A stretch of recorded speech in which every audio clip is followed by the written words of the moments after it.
Hi, third graders. This is our fourth character studies lesson for Reader's Workshop. So before you get started on watching this, make sure that you have already listened to Miss Alvarado read Chapter 8 in Because of Winn-Dixie. So make sure you've done that before you watch this, okay? So, readers, I wanted to show you a picture of an iceberg because I've kind of been thinking about our thinking about characters, and I feel like we're thinking kind of like icebergs. Now, what is she talking about, you might asking? Are there polar bears running around on our thinking?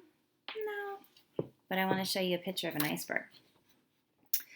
Okay, so this is an iceberg. Now, what do you notice about this?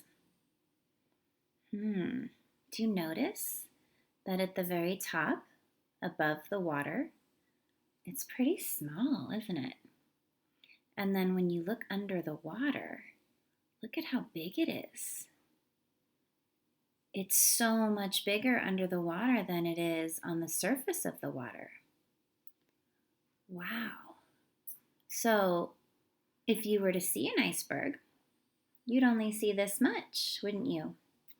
Unless you were able to look under the water, and you would see so much more. So our thinking lately has been kind of like an iceberg. And the idea behind that is that our thinking is kind of surface level so far.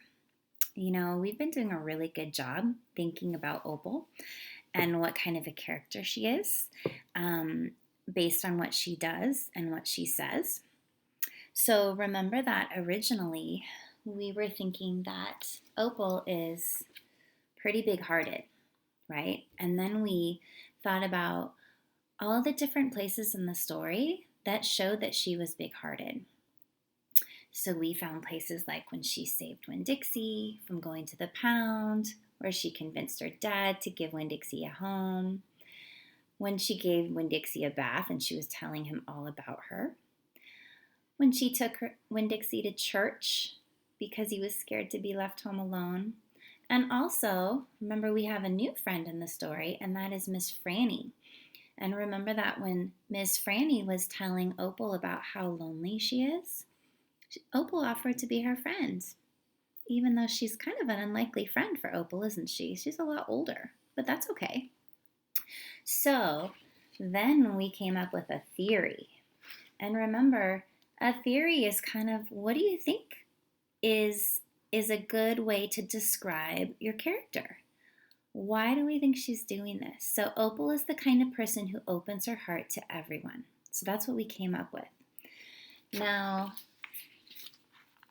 today what we're going to do is we're going to dig even deeper into our theory. And we're going to really think about, okay, if we think that Opal is the kind of person who opens her heart to everyone, that's kind of our surface level thinking. We want to get really deep, and we want to think about why. Why is Opal this way? Why is she doing this?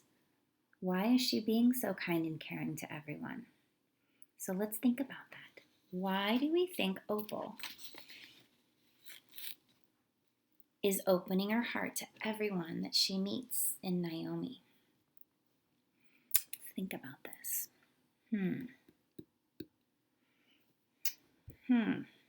Okay, well, let me think. So I know in the beginning of the story, Opal and her dad, the preacher, had just moved to Naomi, right? This was a new town for her.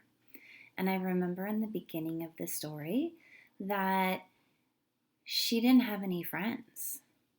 And she didn't have any other family around, did she? So it was just her and her dad. So could we say that she was lonely? I know if I had moved to a new town and I didn't have any friends and I was just living with my dad, I think I would probably feel pretty lonely. So I think that Opal is lonely. So let's think. What other ways do I see that she might be lonely? Oh, when she meets Winn-Dixie in the store, do you think that she kind of saved him because she thought to herself, well, he could be like a friend for me? Do pets sometimes help us not feel so lonely? They do, don't they? I know sometimes when I'm feeling lonely, I like to snuggle with my dog. Maybe you have a pet that keeps you from feeling lonely sometimes. Okay, so I think I'm on the right track here. So let me think. Oh, let's think about in the chapter that we just read, let's think about some of the things that happened in that chapter that might show that she's lonely and she's trying to make more friends. So, okay, so we're on chapter 8. And, oh, that's right. So this is the chapter where she goes into the pet store, right? Gertrude's Pets. And what does she want to do? She wants to get a collar and a leash for Winn-Dixie, but she doesn't have any money. So what does she do? Does she offer to help work in the pet store in exchange for getting the collar and leash? She does, doesn't she? And so we meet a new character named Otis. And remember, Otis is the man who works in the pet store. And he doesn't seem too ready to have her come work in the pet store right away. Remember, he says that the bird, Gertrude, doesn't like dogs.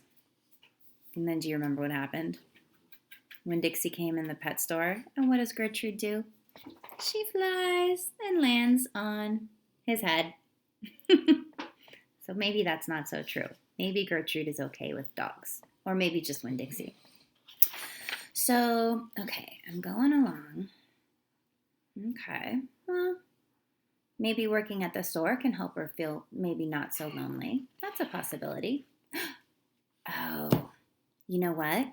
We really meet a new character in this chapter too, named Sweetie Pie. Do you remember Sweetie Pie? Sweetie Pie is the little girl who also goes to her dad's church. And Sweetie Pie is only 5. So she's younger than Opal.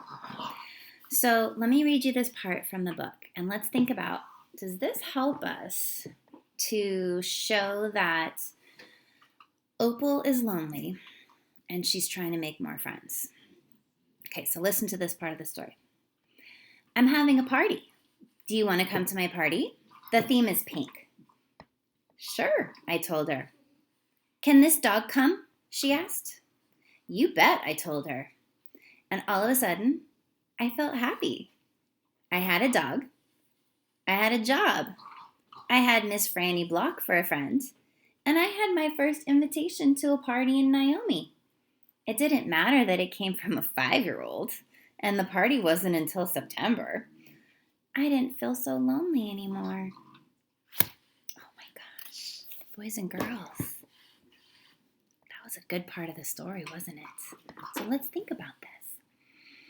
Does this kind of help prove our idea that the reason Opal is kind of opening her heart to everyone in the town, everyone she meets, is because she's lonely and she's trying to make friends? If you were lonely and trying to make friends, would you want to go hide in your house and never talk to anyone? No, of course not. That's not going to help you make friends.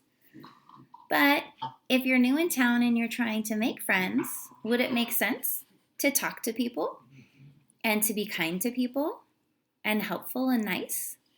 Would that help to make friends? It would, wouldn't it? Okay, so I think we're getting somewhere here. So I'm thinking that I've got a deeper idea about Opal now. So not just my little surface idea that she is the type of person to open her heart to everyone. Because I was really trying to think about, okay, why is she acting like that? Why is Opal opening her heart to everyone? There's got to be a reason characters are doing something, right? So I want to come up with a deeper idea. So what is my deeper idea? Why do I think Opal is doing this? Okay, so I'm going to say that my deeper idea is that Opal is opening her heart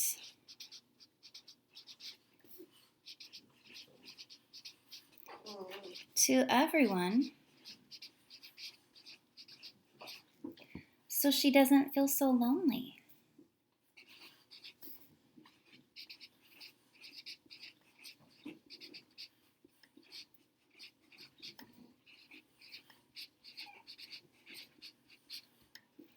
Okay, so Opal is opening her heart to everyone so she doesn't feel so lonely, so that she can make friends, so she doesn't feel lonely in her new town. Okay, so readers, here's the tricky part.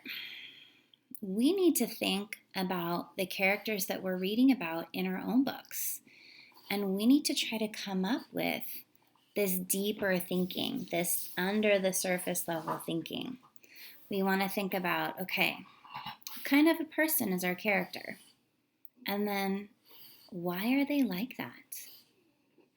So what kind of a person is this character? And why are they like that? So after you finish watching this, what you're going to do is you're going to read your book some more. Remember, we should be reading for 30 minutes every day in our chapter book. And I want you to think about what your initial theory was, your first idea about what kind of a character your character is.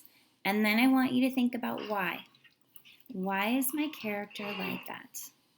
So for example, maybe you have a character who's really angry. I want you to think about, why is my character angry? Are they upset about something? Did something bad happen? Are they frustrated with their little brother or sister? Okay.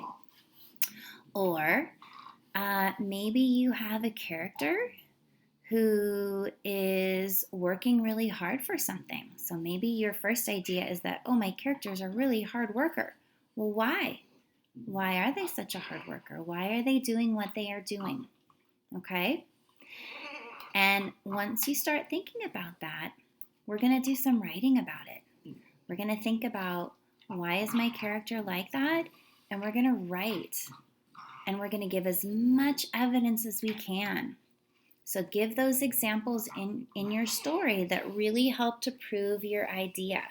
So if I were to write about my theory, and that is that Opal is opening her heart to everyone in Naomi so that she doesn't feel so lonely, I would talk about how she moved to Naomi and she's very lonely to start off with. She doesn't have any friends.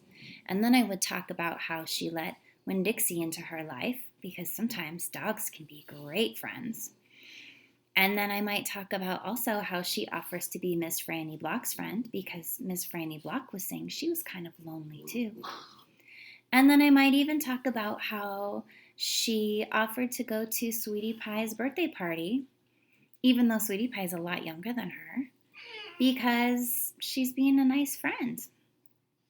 Okay, readers, are you ready? Are you up for the challenge? All right, so your teacher will link a Google Doc again for you to really think hard about your characters. This is tough work. This is really tough thinking, okay? So, good job. Get out there and read your book. Do some writing about your character. Do some thinking about your character. And I'll see you next time, okay? All right, great job, readers. Bye.